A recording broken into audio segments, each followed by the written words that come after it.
Okay, I'm looking at the project that we made before. I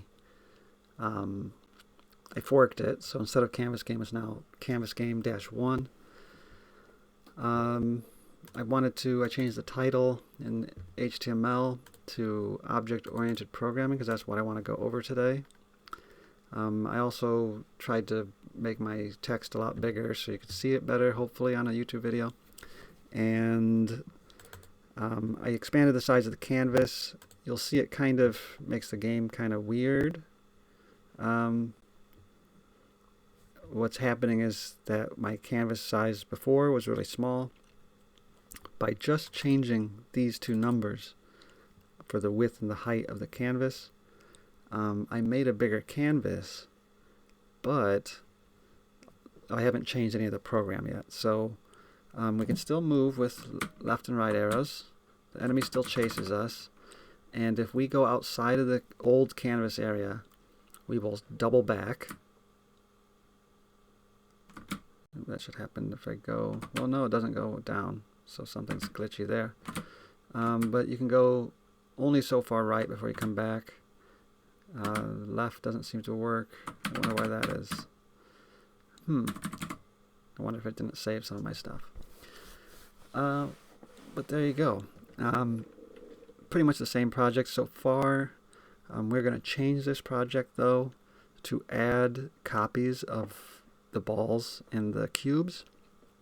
So I want to be able to create duplicates like clones in Scratch. And just like with clones in Scratch, you make sort of like a base element, and then you can make copies.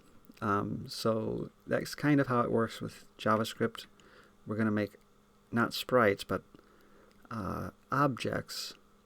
We're going to, instead of making a base object, we kind of define like a template, like a class, they're called. So you specify the class, and then you create instances of that class. That's like clones. That process is called instantiation, making an instance. So you can instantiate different copies of objects of a class. So that's what we're going to do today.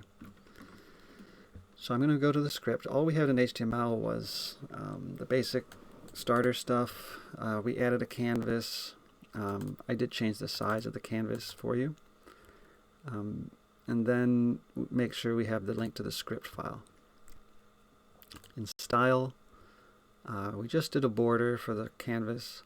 That won't be necessary probably for much longer because we'll make it a black screen instead of a white screen. So you'll know where the canvas is. And then in the script, just to go over this all again, we have variables. We store the canvas in a variable so we can call it by name. We don't have to type all this every time we want the canvas. We can now just type C. We also want the 2D context. We're going to use that a lot, so we want to give that a short name. So CTX is what we stored that in. We then have X and Y coordinates for our player, an X and Y velocity for our player, X and Y coordinates for our enemy, and X and Y velocities for our enemy. We have an event listener added to the document being the page. It's a key down event listener, so it's listening for key presses. This parenthesis shows the event listener wraps all of this stuff. In the first part, you have the type, comma, and then you have a generic function, which just means you haven't named it. So you just type function and then send in a parameter. The event listener listens for the key down event, and then it passes that information about the event into this function, which then is defined in between these curly brackets. And it basically just says, well, if the event's information says the key code was 37, that must be left arrow, then go left. If it's key code 39, then increase your X coordinate, so that means go right. And if you remember, the Y coordinate is measured from the top, so the bigger the Y value, the further from the top you are. So more Y means going down. So this is the down arrow, and this is actually the up arrow, because you're losing y value, which means you're going up according to the canvas coordinate system. This is your origin, and this is positive x, this is positive y. Okay, so we listen for key presses, and that's how your character moves. We then have two functions, an update function and a draw function. Update just changes where people are in terms of the variables. It changes. So this is a mathematical representation of your game.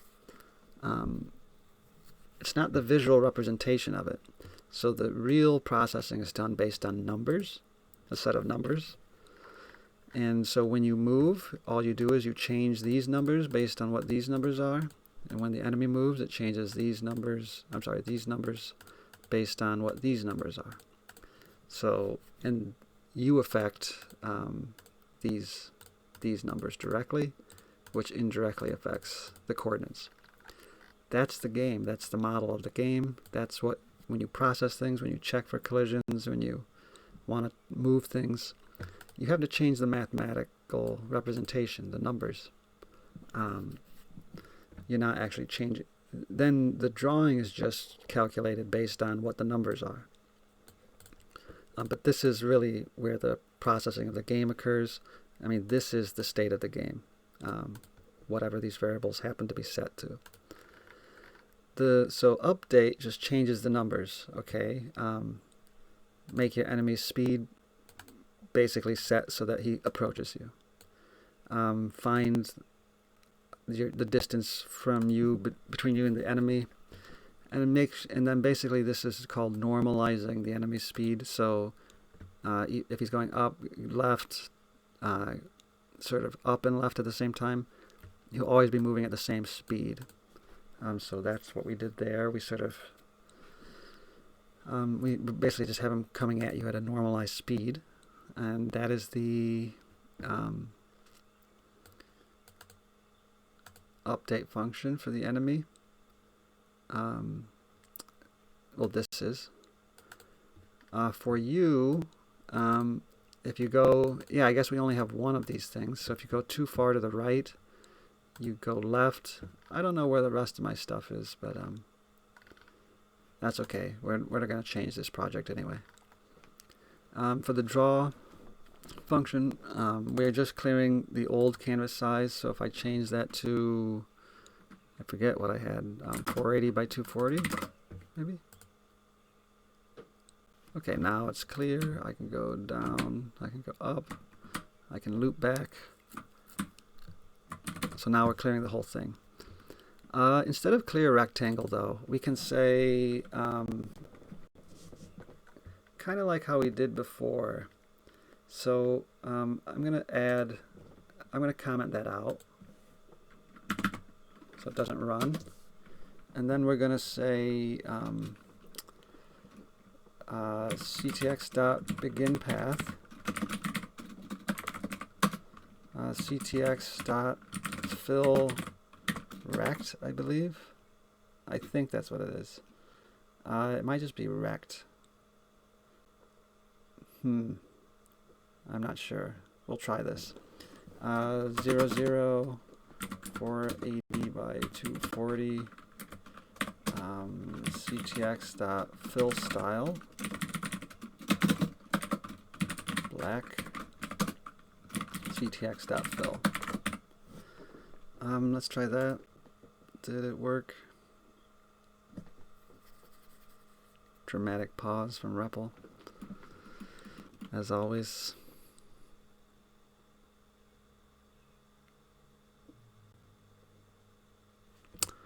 Okay, why is it red? It shouldn't be.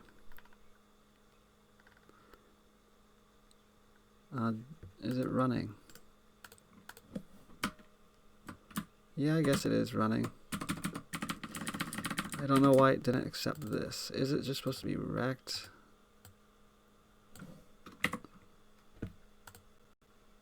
Or is it draw rect? Okay, it's rect. Okay. So, there we go. MasterCard. So now we have a black screen. So we don't really need the black border to tell us where the canvas is. We will know. All right. So, so instead of clearing, you can just draw black over everything, and that kind of clears. You could say for black, you can do hashtag 000, and then your last number could be a bit of transparency, so maybe a 6, and then we'll try that, and you can get it to leave a little tail. Kind of looks like weird. So you can do stuff like that if you would like.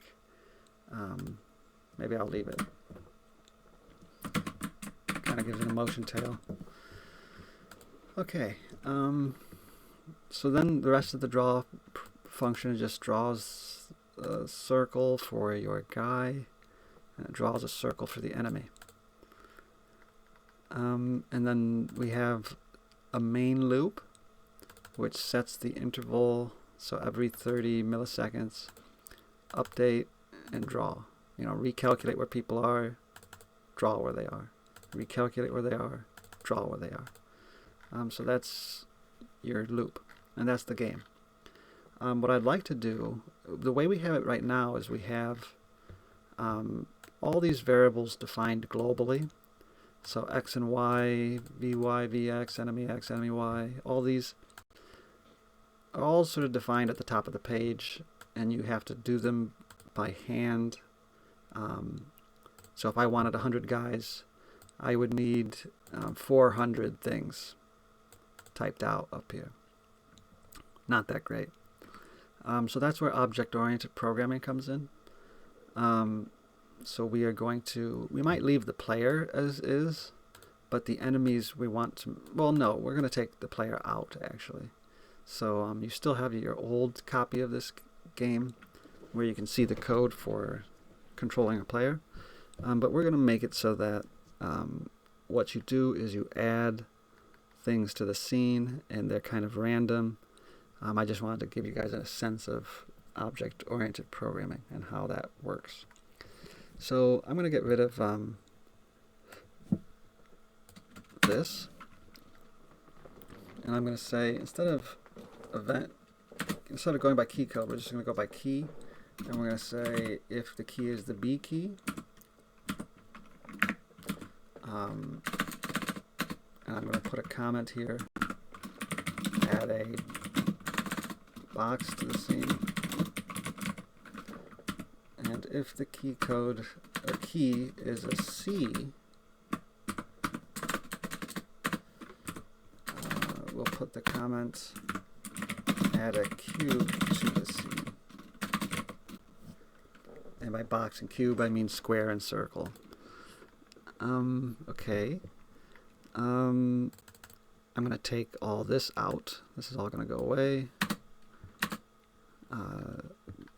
This is all going to go away. Actually, I don't want to make it all go away. The enemy stuff will go away.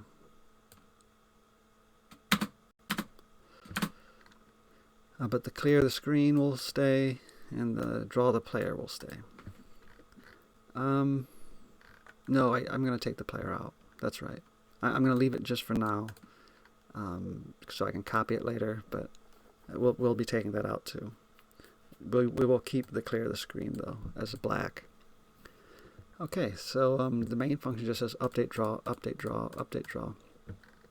The way that, well, I don't need the enemy's coordinates anymore. I don't really need the player's coordinates anymore. So what we're going to do is we're going to make a couple of new variables. One of them will be the var world, and that will be an empty array, and I guess that's it. So if I come down to update, what are we going to do? We're going to say for var object of world, so for every object in the world, run the object's own update function. So the game update function just goes through every object and updates it. The draw function will, I'll copy this later and to remove it, but the draw function will say for var object of world, run the object's own draw function. So there you go. So right now there's no objects in the world, but we can add them by code. We can make it happen on key press to add an object, and the update and draw functions just say for every object in the world, update them. For every object in the world, draw them. So we don't have to sort of hand code it for every single object. We can have 100 objects, but just a few lines of code. So that's why object-oriented programming is nice. I do want to define a class now. So a class of objects. So I'm going to say class game object. I think that's all I got to do. Every game object needs some methods, at least one method. So the constructor is a method. That's like a function that it can run. I'm going to give it no arguments that it needs. So that's a game object, and I'm going to make this say dot x equals, we'll put it right in the middle by default, 240. This dot y is equal to 120. This dot vx is equal to math dot random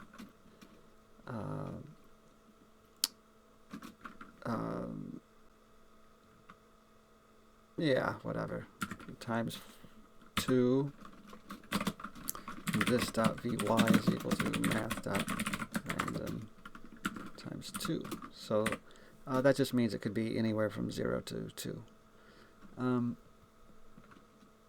Well, I'll do, so one thing that you can do is,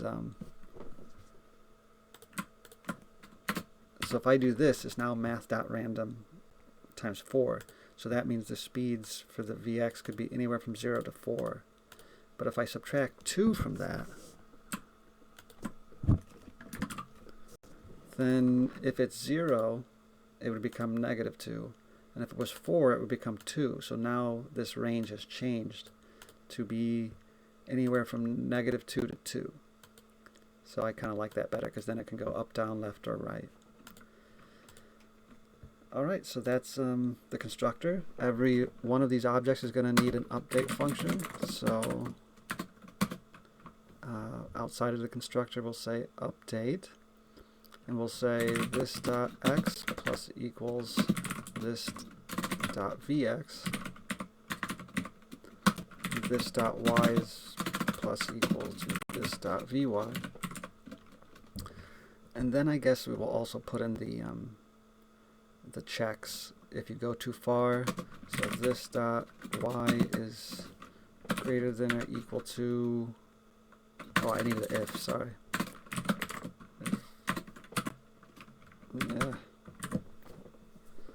If this dot y is greater than or equal to, what are we at now, 480? We'll say 500 because the width is, the radius is 20. Well, that means it's 40 overall. So instead of 480, we'll add 40 to that in diameter. So 520. So if it's greater than 520, this dot y minus equals 480, right? No. I guess 520. Is that right? If I do subtract 40, yeah, I think that's right. If this dot y is less than or equal to -40, Okay, no. We want to go by the radius because the coordinate is the center of the circle. So I'm going to say 500. Then we would subtract, I think 500. We'll see how that works. If it's less than or equal to -20, then this dot y plus equals 500. We'll see. If this dot, oh, these should be x's, because the x have 480. The screen is 480 wide, so those should be x's. I can just copy and paste those for the y's. Change all those to y's. And now the vertical is 240. So I would say if it's greater than 260, subtract the 260. If it's less than -20, add 260. Good. So that's the update function for the game object. Then we need a draw function. And that's where we're going to go and copy what we had here. Draw the player. I'm going to just press Control X to remove it and copy it. There we go. And now that's going to go in here. I will press Tab to indent. And we're going to say begin path. Instead of X and Y, we're going to say this dot X and this dot Y. That looks good. Whatever. Fill. Yeah. Okay, so now any object we make will start in the middle. It'll have a speed of at max, I don't know, 2√2, and probably less than that, moving in any direction. It will just move. It will pass through walls and come to the other side, so it'll be kind of weird. And then there's a draw function. So the main loop will just cycle through the world and update where things are, and then draw where they are. And that's it. So to create, so those are going to be circles. So those are going to be, I guess this should be a ball. I should call this a ball. So we're going to, when you press B, it should add a ball to the scene. So we will say var new ball equals new ball. There we go. That makes a new ball. And then we'll just say world.append child new ball. And that should do it. So B should work to add a ball to the scene. If I run it, I see nothing. If I press B, ball's not defined. Oh, that's right. New game object. There we go. Append child is not a function. Oh, that's right. It's push. Sorry. Okay, I've got balls. Anyway, so that's nice. I only did a few lines of code, and I can have lots of balls. Never have too many. So there you go. We got some balls. I kind of want them different colors. So let's do that. For the constructor, let's say this dot hue equals math.random times 255, I believe. And then in draw, instead of this hashtag thing here, we will say hue saturation lightness alpha. So that's the first part of the string. Then we'll add this dot hue. That'll be the number that goes in there. And then we'll finish off the string. So hue, and then saturation, I think we'll do 100%. And lightness, we'll do 50%. And then for the alpha, we will do 90% maybe. We'll make it a little transparent. And that should make it a random color. It contains an unescaped line break. What? Oh. Got a close quote.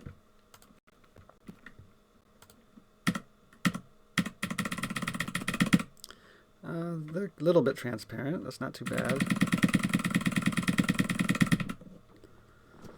Very pretty. Okay, nice. So we can make them different sizes as well. So let's go ahead and do. Yeah, they're working pretty well. So I'm going to say this dot r for radius equals math dot random. We'll do times 15. So right now the radius is 20. So we will do a random number between 0 and 15 plus 5. So that means minimum 5, max 20. We have to change the code a little bit. So if it's greater than 480 plus this dot radius, then you want to subtract 480 plus this dot radius. Otherwise you want to add 480 plus this dot radius. If it's less than negative this dot radius, same here. So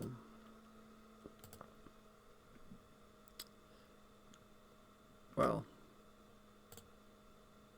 let me add plus, plus, plus.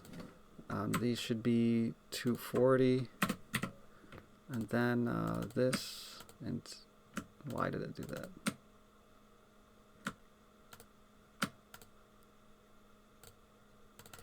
Okay, so then in here, this dot radius, that should be good. So let's go ahead and run it. Not working. It doesn't seem to. Oh, I gotta put this dot radius here. There we go. The math is working, but the visuals aren't.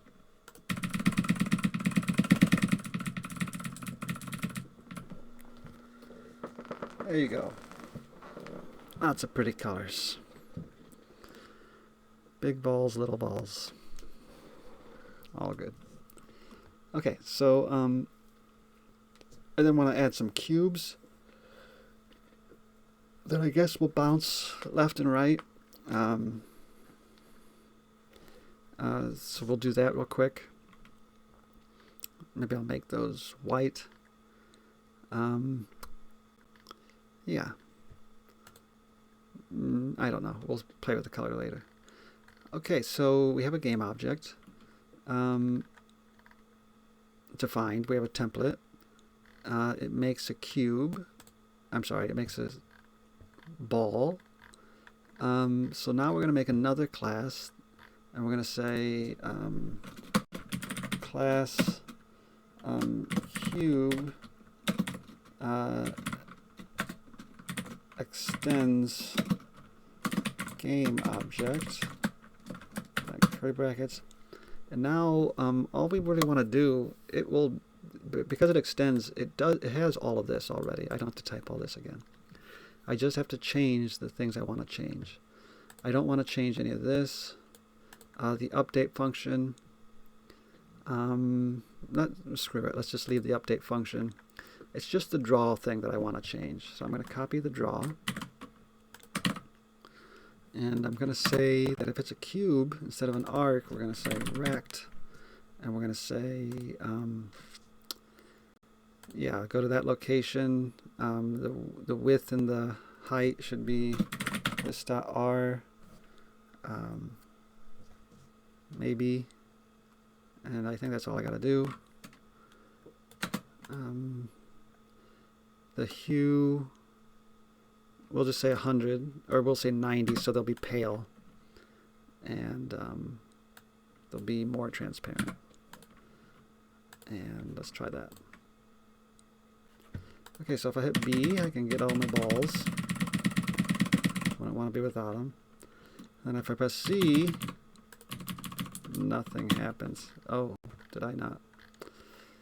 I'm stupid. Okay, so event listener, if I press C, var new cube is equal to new cube world.push new cube. All right, you can run that. Balls, cubes. Awesome. So that's the main idea with object-oriented programming. I want more balls. Okay, so you can create lots of objects. You only have to define how you define a template. You can create inheritance, it's called. So I created a game object. Then I created another class called cube, and I didn't have to change everything. I inherited all of my properties from the game object, and anything you want to change you got to rewrite, but otherwise there's inheritance, so that's pretty nice. And so the way you structure the program, the way you structure most games, is that you have objects in your scene or objects in your game, and the main loop just says update draw. Update just says, where's function? Yeah, it just says for all the objects in the world, run their own update function. For all the objects in the world, run their own draw function. So that's object-oriented programming, and that's why it's useful. So follow along with that. Hopefully it's not too hard.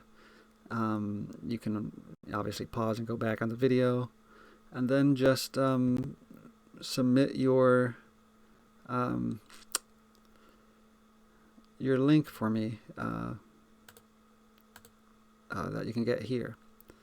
So just so I know that you worked through this. All right, hope you guys have a great day, and I hope to see you soon.